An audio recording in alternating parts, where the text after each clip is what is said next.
राजा, किसान और नगर।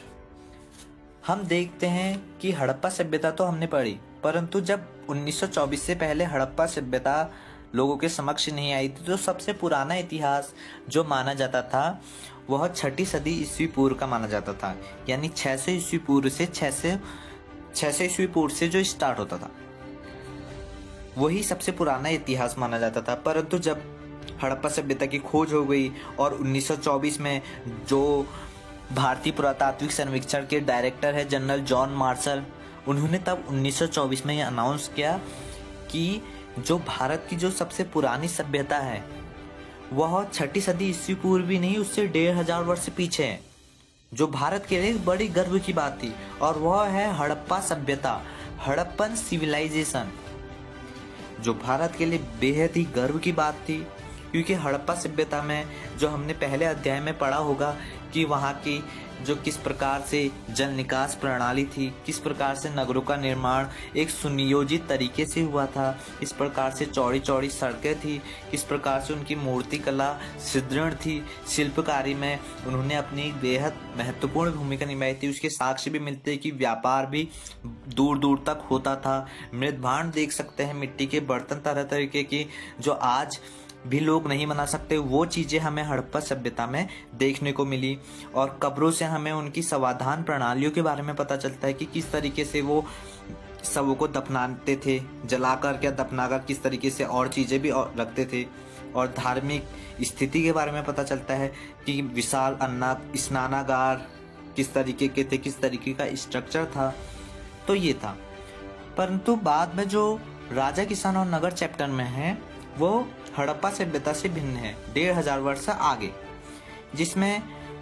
जिसकी जो जानकारी है हमें सबसे पहली बात अभिलेखों से पता चलती है, शिलालेखों से पता चलती है, जो हम देख सकते हैं, जहाँ जो उस समय के शासक थे उन्होंने अपने जो बड़ी प्रसिद्धियां हैं इसमें खुदवाई थी। दूसरा कारण यह भी है कि अपने प्रजाजनों को संदेश देने के लिए, सूचना देने के लिए, उदाहरण अशोक का ले लीजिए, तो इन्होंने खुदवाते थे। और जो ये अभिलेख हैं ये हमारे इतिहासकारों के लिए भी एक महत्वपूर्ण भूमिका भी निभाई इन्होंने। अब हम देखते हैं जो 6ठी सदी ईस्वी पूर्व की स्थिति। उस समय राज्य, नगर और लोग लोहे का प्रयोग भी उस समय बढ़ता जा रहा था, सिक्के भी प्रचलन में आ रहे थे। 16 महाजनपदों में बटा हुआ था। 16 महाजनपदों में वज्जी देख सकते हैं, उसका उदाहरण मगध देख सकते हैं, कौशल देख सकते हैं, कुरु देख सकते हैं, पांचाल देख सकते हैं। ये सभी 16 महाजनपदों में आते हैं। और इसी में से सबसे जो शक्तिशाली साम्राज्य था वह था मगध। इन हर 16 महाजनपदों के जो एक एक राजधानी होती थी जिसे सुरक्षा हेतु पूरा घेरा रहता था। मगध साम्राज्य के शक्तिशाली होने के कारण बोर्ड एग्जाम में हर बार पूछे जाते हैं। इसका सबसे पहला कारण हम जो देखेंगे वह है खेती। जो खेती की उपज थी यहाँ बहुत अच्छी होती थी। खेती की उपज जहाँ अच्छी होगी वहाँ भूखमरी की स्थिति कभी नहीं आ सकती, अर्थव्यवस्था वहाँ की सुदृढ़ रहेगी और अन्नागार रहेंगी, यानी कि अन्न के भंडार भी रखेंगे अपनी सुरक्षा हेतु। तो खेती की स्थिति ही सबसे एक अर्थव्यवस्था की नींव होती है, जो हम देख भी सकते हैं। दूसरा कारण था लोहे की खदानें। आधुनिक झारखंड बिहार का हिस्सा इसी में आता, तो झारखंड में हम आज भी देखते हैं लोहे की खदानें बड़ी बड़ी। तो उस समय लोहे की खदानों का सबसे बड़ा लाभ यह होता है कि वो उपकरण बनाने में और हथियार बनाने में यूज आ सकती थी, और उस समय शासक जो सेना लोगों के लिए बहुत लाभप्रद था। तीसरा कारण है जंगलों में हाथियों की संख्या अधिक होना। जहाँ जंगलों में हाथी अधिकता होगी तो उन हाथियों को वह अपनी सैनिक लड़ाइयों में यूज करते थे, जिससे दुश्मन जो पक्ष के थे वह हाथियों को देख कर ही डर जाए। यानी प्रोपेगेंडा नीति के तहत ये उनके लिए बड़ा ही कारगर सिद्ध होता था।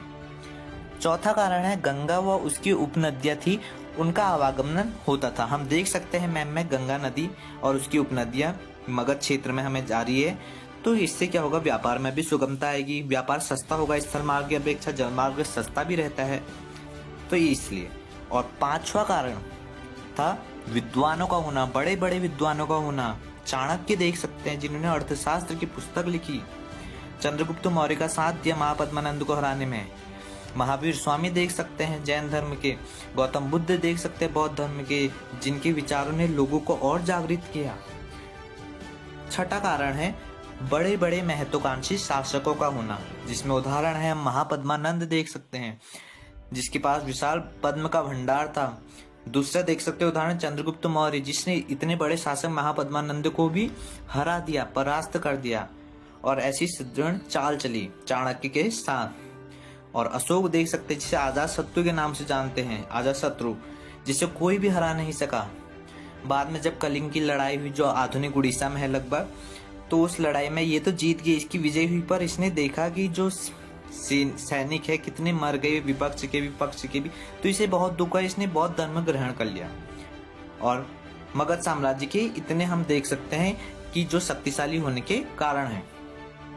तो यही कारण मगध साम्राज्य के शक्तिशाली होने के हैं, इन्हें हमें लर्न करने की जरूरत है, जिससे हम देख सकते हैं कि जो 16 महाजनपदों में सबसे शक्तिशाली था मगध साम्राज्य